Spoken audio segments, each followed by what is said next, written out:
your dreams will never come true unless you beat the number one dream killer, overthinking. There's nothing more frustrating than having a great idea, maybe knowing exactly what to do, but for some reason you cannot seem to get started. If you struggle with overthinking, it's crucial to start building better habits. And that is what this episode is all about. So stick with us until the end, because if you do, you will have all the tools you need to beat overthinking forever.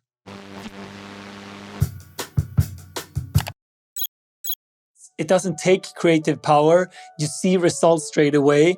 You're going to feel less stressed and less anxiety because the environment is good and tidy around you. So I think that's a great place to start. Yeah, I mean, if your environment is cluttered, your thoughts are going to be cluttered and you're going to have a lot of overthinking. So I think it's easier to start there than just say, let's just do more.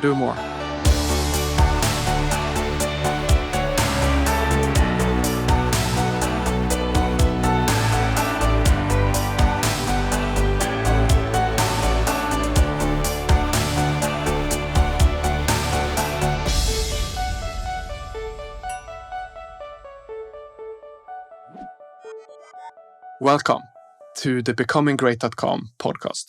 And I am here with, as always, Eric Bergman, who is the founder of Great.com, our company that will give away 100% of its profits to help the environment. And Eric made over 50 million euros before he turned 30 when he founded his previous company, Catena Media, that went from 0 to 300 employees in just 5 years. And beside of Great, he's teaching personal development and entrepreneurship to his over 200,000 Instagram followers. Eric, how are you doing today? I'm doing very well, my friend. And as always, I'm here with my good friend Emil, who is the host of this podcast, as well as our other podcast, Great.com Talks With. And he was the first one joining me in Great about 2 years ago. And he's this super smart guy I just love learning things together with, and my creative sparring partner in this podcast and in Instagram and in YouTube content. Everything around it is just so fun to learn with. And he's also a personal coach where he runs a coaching business on the side of what he's doing with Great, teaching especially men how to live a how to live a richer and happier life. Evan, how are you doing today? I am feeling excited for this episode. It feels like we have a lot of very concrete advice to give to you guys listening. And hey, if you're new to this podcast, our intention with becominggreat.com is to be the podcast in the world that gives you the most value per minute that you listen to us. And we plan to accomplish this by spending a lot of time planning these episodes, knowing what to say, not telling pointless stories. And also, we don't have any commercial breaks at all. We think it's kind of annoying when we hear commercials in other podcasts. And if you feel the same way, think of us the next time you get bothered by a commercial break in another podcast. And our goal to bring you the most value per minute that you listen to any podcast within the field of personal development and entrepreneurship. And today's episode is divided into 4 topics. In the first topic, we are going to look at how come you're overthinking in the first place and what are some quick fixes you can do right now that will take 1 minute and will have a huge effect on your ability to focus. In the second topic, we are going to look at willpower and how that is not really the problem. The problem is your environment. How can you fix your environment to be more focused? In topic number 3, we are going to look at your friends. Having friends that crush it and that are being productive is one of the best ways for you to stay focused. How can you find those kind of friends that are doers? And in the 4th and final topic, we're going to look at a step-by-step plan to break down your projects and make sure that you get focused and productive. Let's get into it.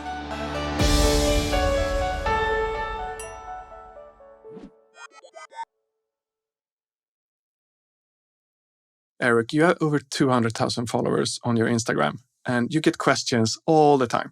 And the most common ones you get are, how do I deal with overthinking and procrastination? Which is pretty much the same question. Why do you think this is so common? So if I start by addressing what I believe is the most common advice out there, I think it is to just push through and keep working and go at it.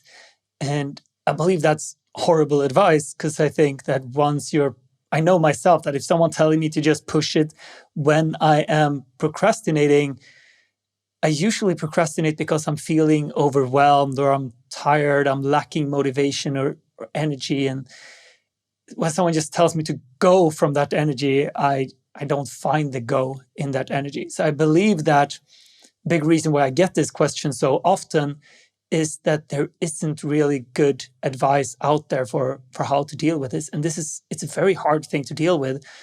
I believe all of us deal with it as various extents. And I know that I struggle with it sometimes. And how is procrastination for you?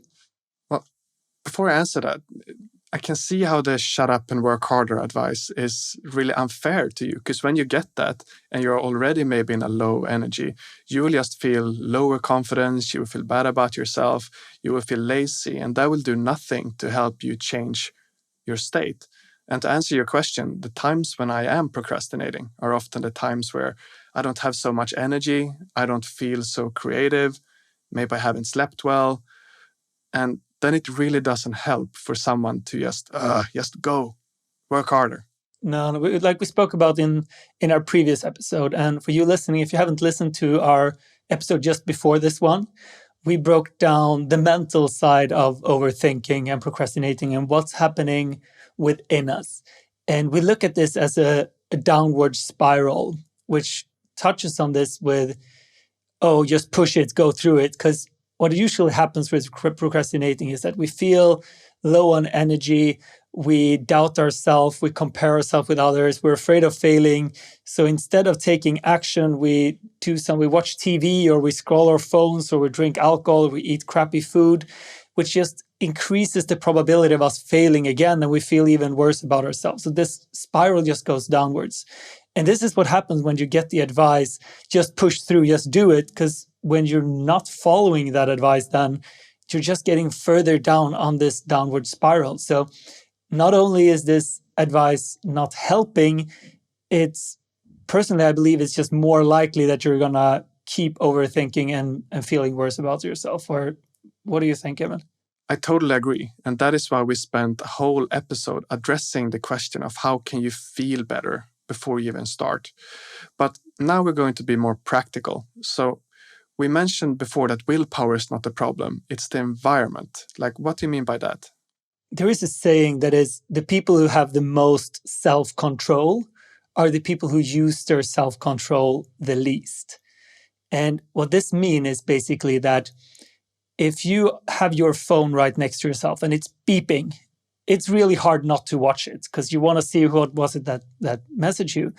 But if you don't have your phone close by, it is in another room far away and it's beeping, you're not even hearing it. So it's very easy to not get distracted by it. And this is what it means by creating a good environment around you, which is basically limiting all the distractions that is around you, the things that poke for your attention and whatever that is. That if you don't have those things close to you, it's so much easier to be self-controlled and be able to stay focused towards your goal.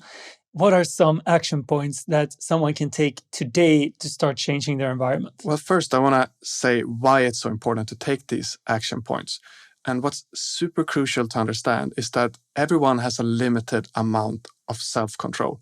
It's like a gas tank in your car. And when you're out of it, you're going to start making crappy decisions.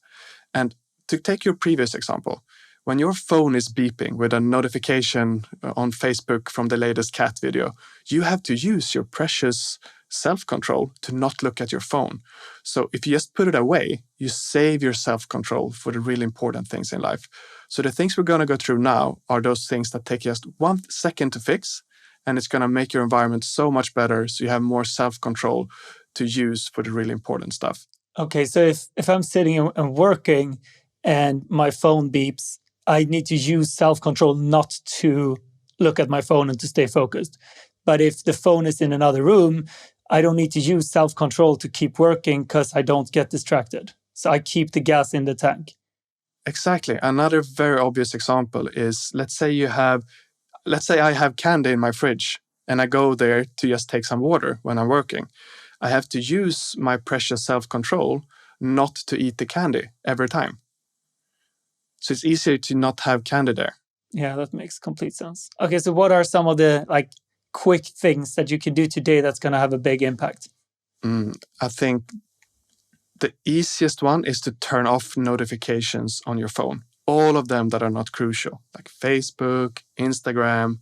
Yeah, I think that one is actually so important that you listening to this podcast, turn it off right now and just go into your settings and switch off notifications. Because if there's only one thing you take with you from this episode and one thing you do, if that's the one you did, I promise you it's going to have a positive impact on your life straight away. Yeah, you're leaking self-control. I want to avoid all the things that are causing me to leak self-control. For example, I have a porn filter on my computer as well, because we all know that everywhere on the internet, you're one mistype away from seeing something you shouldn't be looking at. So I just have a filter that blocks all sites that contain any nude pictures, anything like that, because that is making me very distracted when I'm trying to work. And you find that by just Googling porn filter and you can install it on your computer. Yeah, there are hundreds of them. I think mine is called Tiny Porn Filters. It's an extension for Chrome. It works well. Okay, I have something similar on Facebook, like the news feed eradicator. It's also a Chrome extension. And what it does is that it takes away the news feed so you can't scroll Facebook. And it takes 30 seconds to install. And I don't know how many hours that one has saved me. That's been amazing. Right. So which notifications do you have on your phone? Are you using... I only have when people are calling me that is turned on. Everything else I think I've turned off. SMS as well, because there is only very few people actually send SMS these days. Everything else I've turned off. And another thing I've been doing that's been very beneficial is I've deleted a lot of social media apps from my phone, but I can still log in on those social medias on my computer. So for example, when I use Twitter, I use it on my computer because I don't want it on my phone. And when I've been using social media too much in periods, which definitely happens, what I've been doing then is that I changed my password to a pretty long and complicated password, which takes quite some time to type in.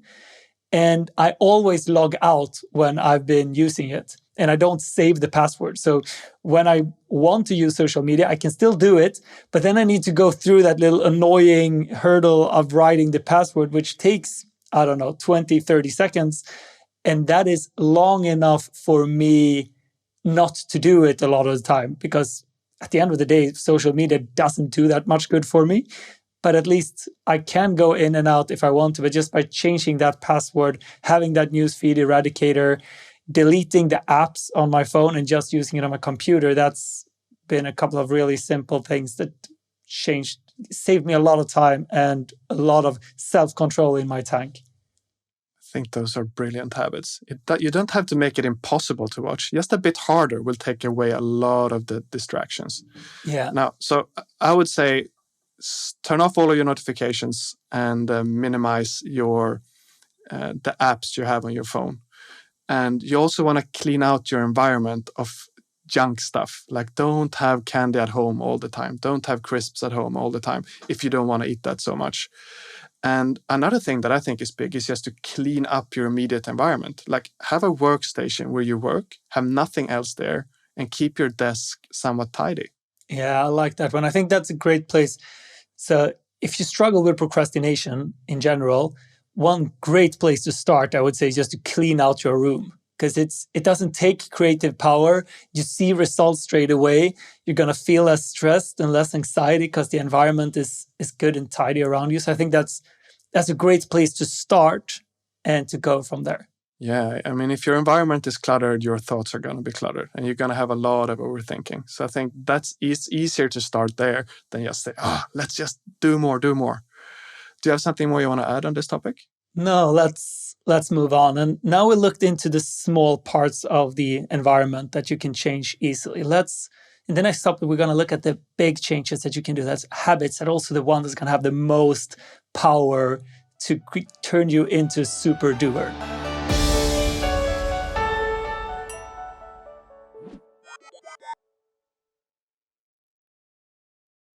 So in the last topic, we spoke about quick fixes.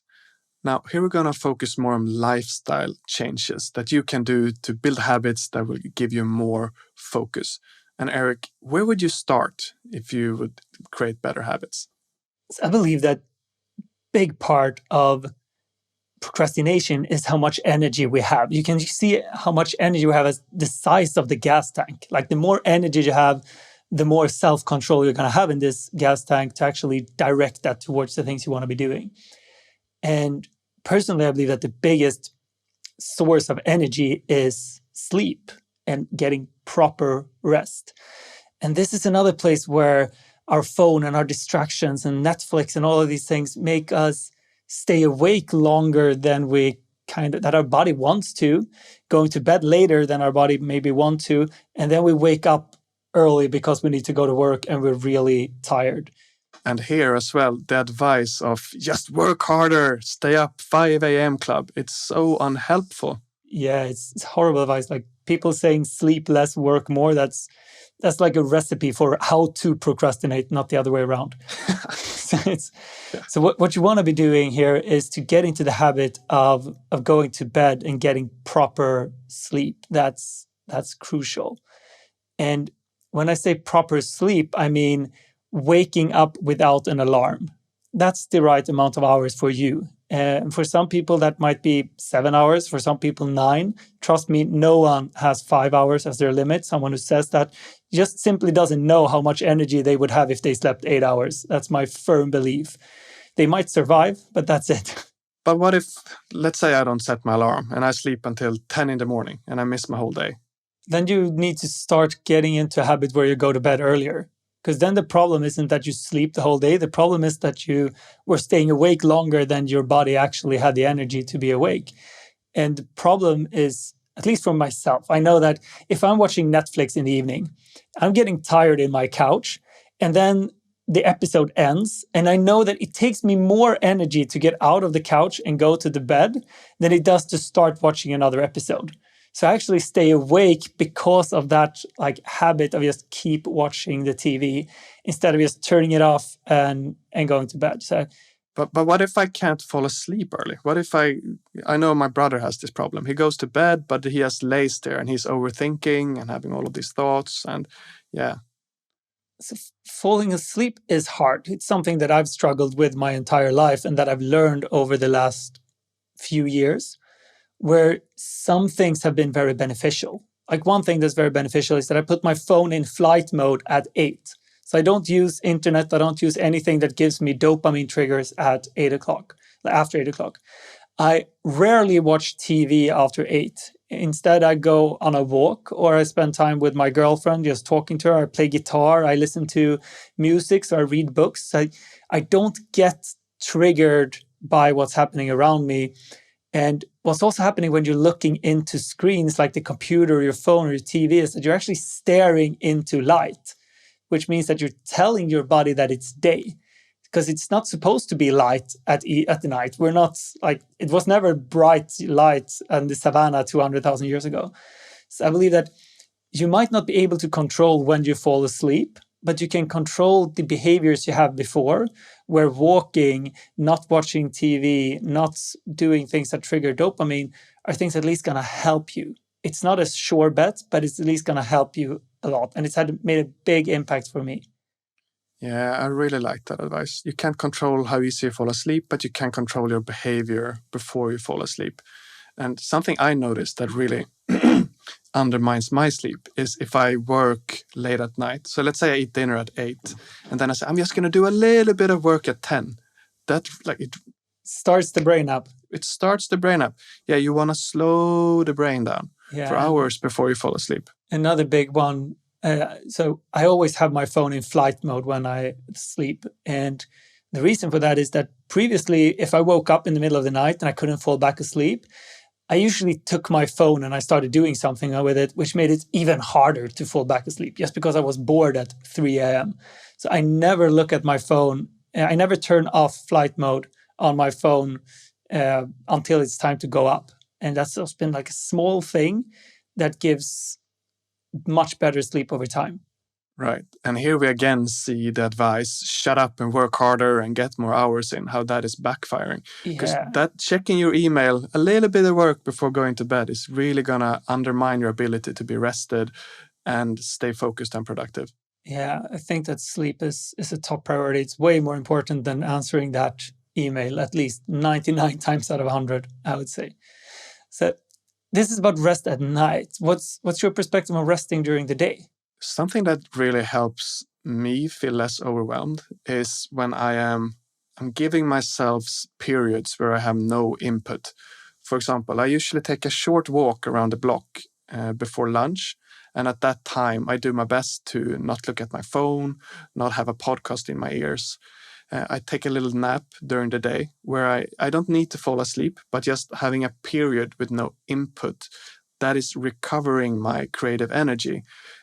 I think if I didn't do that, I think I would just be like scrolling on my phone or watching the news or something like that instead.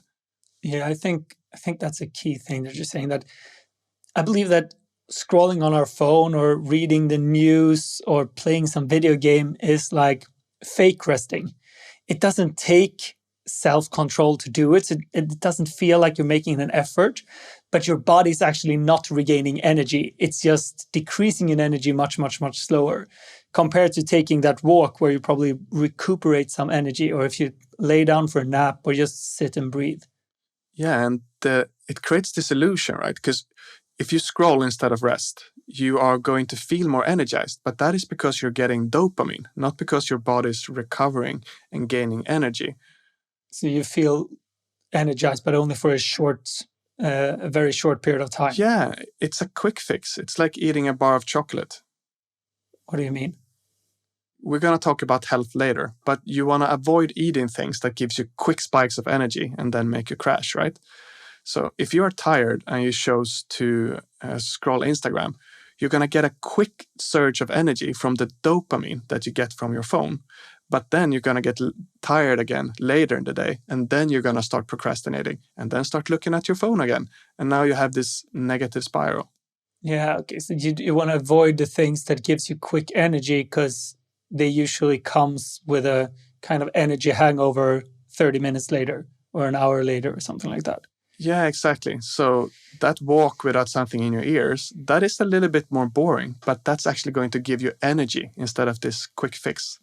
Yeah, I can definitely see that. So, yeah. Okay. So what can you do to create an environment for productive work? So for me, the key things about being productive when I'm working is to not have my phone in the same room. I leave it somewhere else. And if I have it in the same room, it's crucial not to have it on the work desk or desktop or not in your pocket. Have it in a bag somewhere where you can't see it. And another thing that's been crucial for me is whenever I find myself looking at a screen but not really taking action on anything, when you find yourself scrolling or reading something that doesn't make sense or watching some cat video, whatever, I've made a habit to leave the computer because that's been my signal. It's my tell that, okay, Eric, when you're just staring at the screen, not doing anything, it's because your brain is actually tired and you want rest, but you're just staying here because of the dopamine that the computer gives you.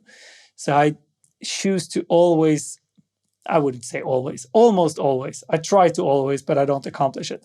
But walk away from the computer as soon as I feel that, okay, I'm not focused now. And instead, I take that active rest that you described, either with a walk or just sit and breathing and just do something else. Because I know that once I start scrolling something, I'm just going to get more and more tired and less productive. Right. And here, again, it's crucial to clean up your environment. So you don't need that self-control to regulate yourself. For example, I don't have, when you open your browser and your starting page is newspaper, football news, gossip channel, that just breeds distraction. For example, I don't have any games on the computer that I'm working on. If I'm playing games, I have to move to a different room. And that helps me stay focused. Yeah. So once again, don't have those simple distractions really close by. Have a porn filter, don't have news tabs, whatever. and do these things. And for me, not reading the news has been a big thing as well, because it's so easy to go on a news site, scroll the news, and feel like I'm being productive. It feels like I'm educating myself, but in reality, I'm just wasting my time. Yeah, just distracting yourself. Yeah. So what are some lifestyle changes someone can get? Because I started talking a little bit about food. What would you give as an advice for someone to some easy things they can do to have more energy, biological energy?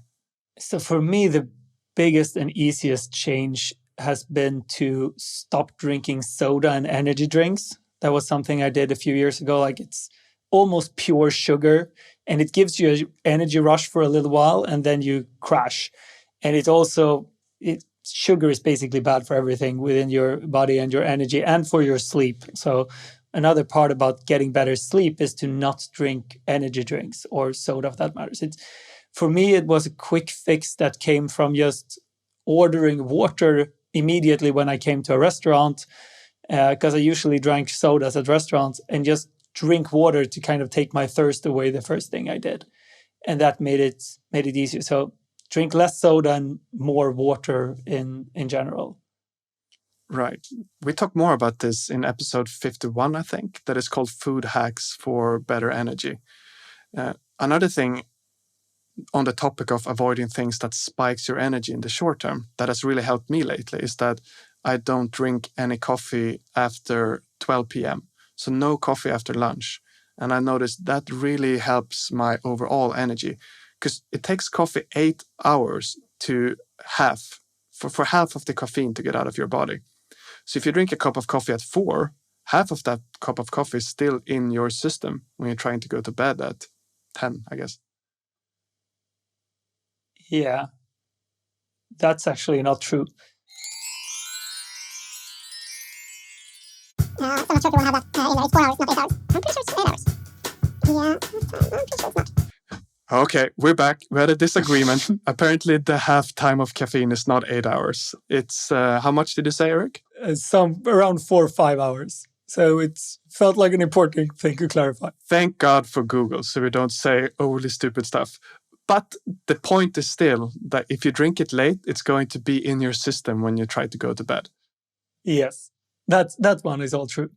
Right. So if you would quickly summarize what someone can do in lifestyle changes to get more creative and focused energy, what would you say?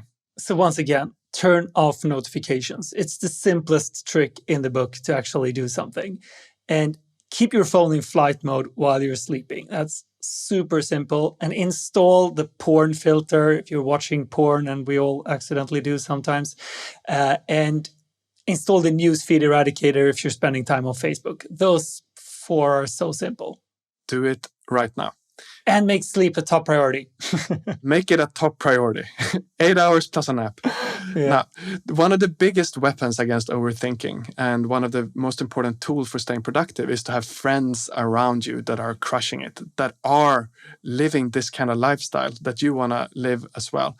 So let's move into the next topic where we look at how can you find friends that are doers.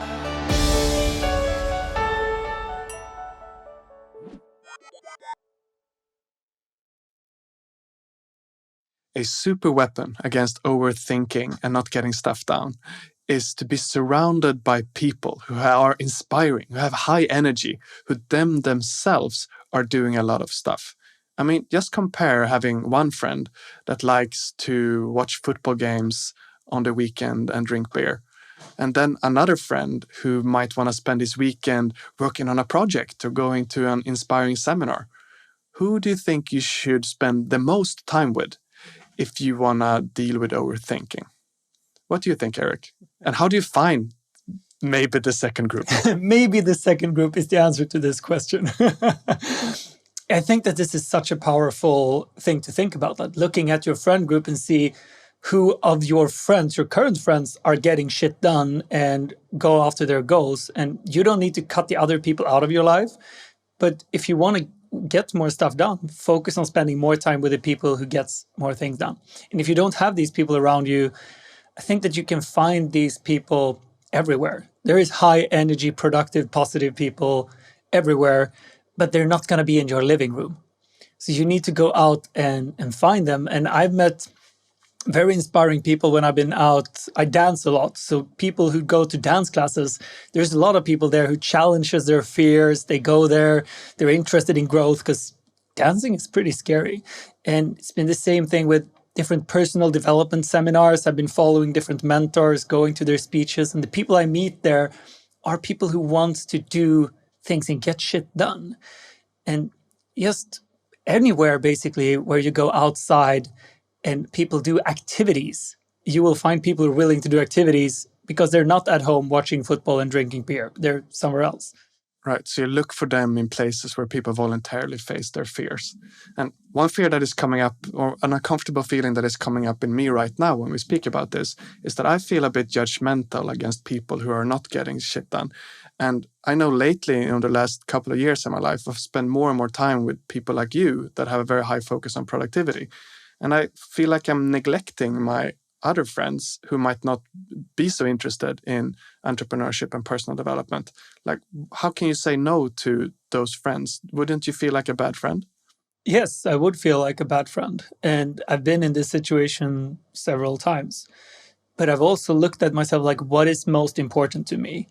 And for me, it's very important to grow and to challenge myself and to do these things. And unfortunately, that has meant leaving some friends behind, or at least spending less time with them than I used to. Like some people that I spent a lot of time with back in the days, I still see them occasionally, but the people I look to spend time with are people like you. Like you love to do this podcast. You love to practice public speaking. You want to grow. You want to challenge yourself. And when I just like myself better when I am with you than I do with some of my older friends. Yeah, and I've had exactly the same experience over the last couple of years. And I guess that's a harsh reality, right? That you can't spend time with everyone. So you kind of have to choose. And I think if you listening start going to these places where people face their fears, I met you at a poker tournament. I met some of my best personal development buddies in public speaking clubs here in Stockholm. And once you start going to these places, you find these amazing people. And then the choice becomes like, it's almost not a choice. You just want to hang out with people that are more inspiring if you want to walk that path. Yeah, and I don't think it's much about leaving other people behind as much as it is finding more people you want to spend time with. You're naturally going to be more drawn to people who wants to accomplish the same things as you do. And you can still meet the other people. Like, I'm always going to love my family. I'm always going to hang out with my family, but they're not really into personal development and personal growth. It doesn't mean that I'm breaking up with my parents. So I don't think you don't need to break up with anyone to be on this path, but you need to find people like this if you want to deal with procrastination, because you're not going to be able to beat procrastination alone. I'm sorry, it's really hard. But once you're around people who don't look at their phones, when you're around people who wants to go out running or wants to go to seminar, you're just going to end up at a seminar without even thinking about it. And you need to use, so if we go back to the self-control metaphor, you don't need to use any self-control to get yourself to an inspiring seminar if 4 of your friends are pulling you there. And it's a big difference. But if 4 of your friends want to watch the football game and drink beer and you want to go to seminar, you need to use a lot of willpower or self-control to actually get to that seminar instead of just staying and watching the game. Yeah, I think that is very true.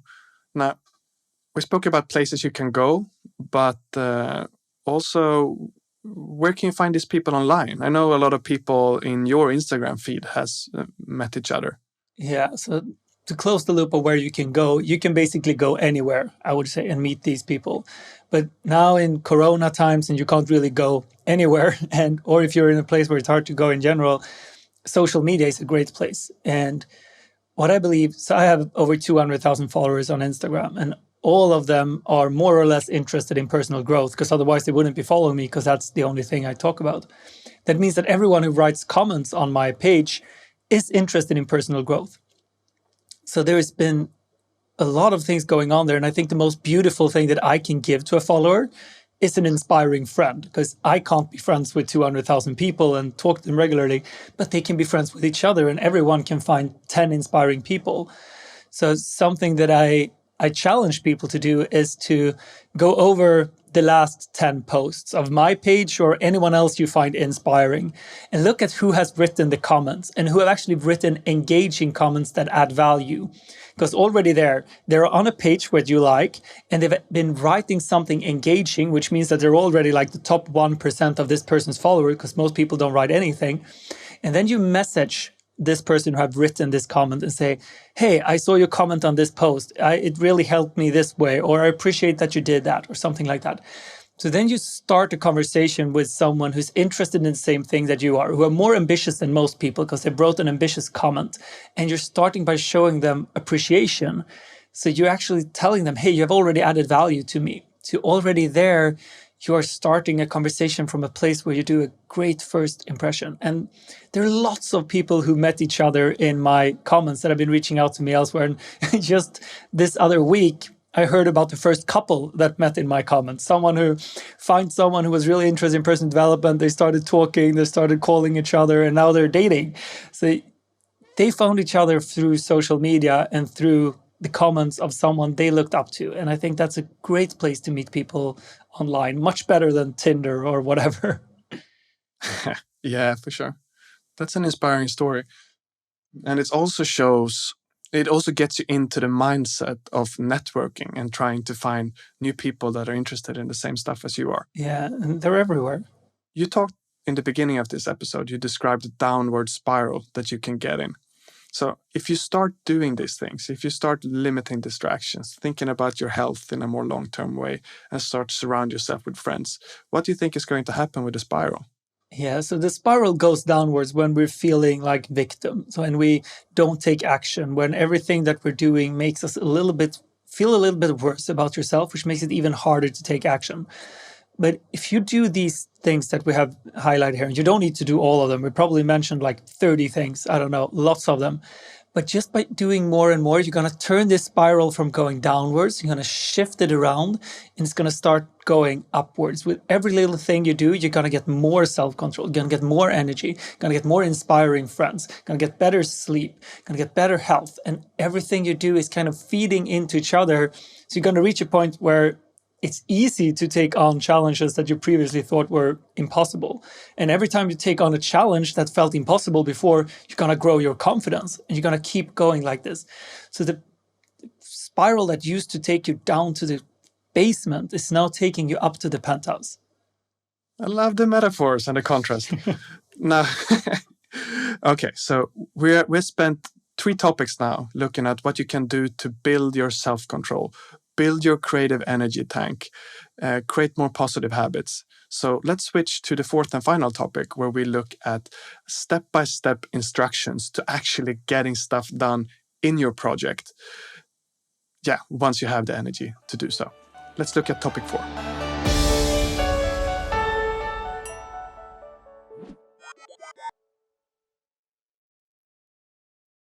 I know another question that you get asked a lot is, I want to start a company, but I just keep overthinking it. What advice would you give to that person? So I believe that a big reason for procrastination or overthinking is that we don't have a specific next step plan. And like starting a company, that's a very broad and vague thing. You don't really know what the next thing is. You don't really even know what starting a company means, because it means 1,000 things. So I think that a big reason why people don't get started with this dream is that they don't really know where to start. There are too many different angles at it. So I think it's so important to start creating that plan and have a step-by-step moving forward to know where you're going. So where would you start if there is something you really want to do? Something I often start with is I'm looking at, why is this important for me? Why do I really want to do it? And I often write these things down. For example, when I work with Great. So I have a list of reasons for why I work with Great and why that is important for me. And that really helps me to be motivated when I walk through the step-by-step. So I would start there. Okay, so let's say you really want to start a company. You would start by writing down, why do you want to start a company? To kind of build your own energy up for it, to build your own motivation up for it then.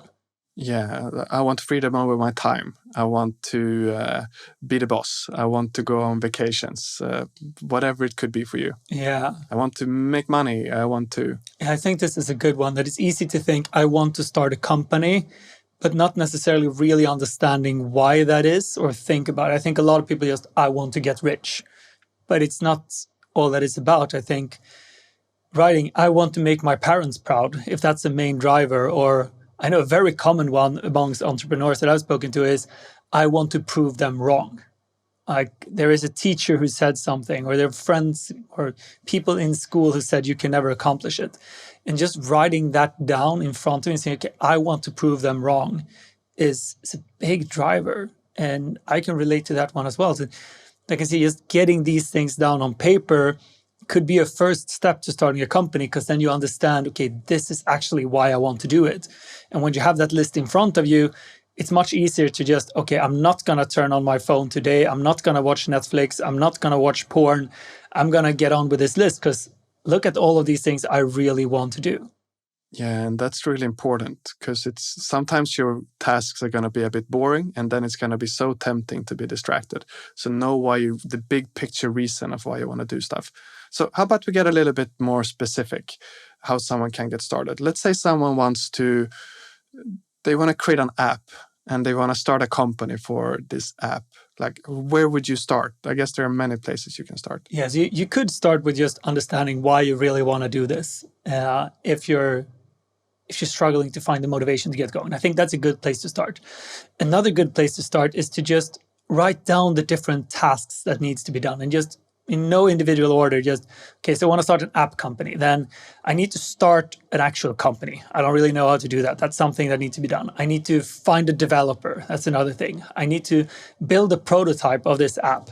I need to find investors if that's needed. And okay, it would probably be a good idea to discuss my idea with someone who have experience about this as well. So I would take that list and then I would look at it. Okay, now written down 5 things. This could have been 50 things. And I would say, okay, where's the best place to start? And the best place here would probably be to start with, okay, discuss this app idea with someone who has knowledge if I don't have it myself. Someone can tell me, okay, you can build this, it's easy, it's brilliant. Or maybe they'll say, okay, this is actually impossible to build. It's going to cost millions and millions of dollars. Or they're going to say, okay, did you know that these guys already built that? It's been around for 3 years. And already there, you know if this is a good idea or not. And if they say, hey, this is actually a brilliant thing, and then someone who knows things about it, you can move on to the next step after that.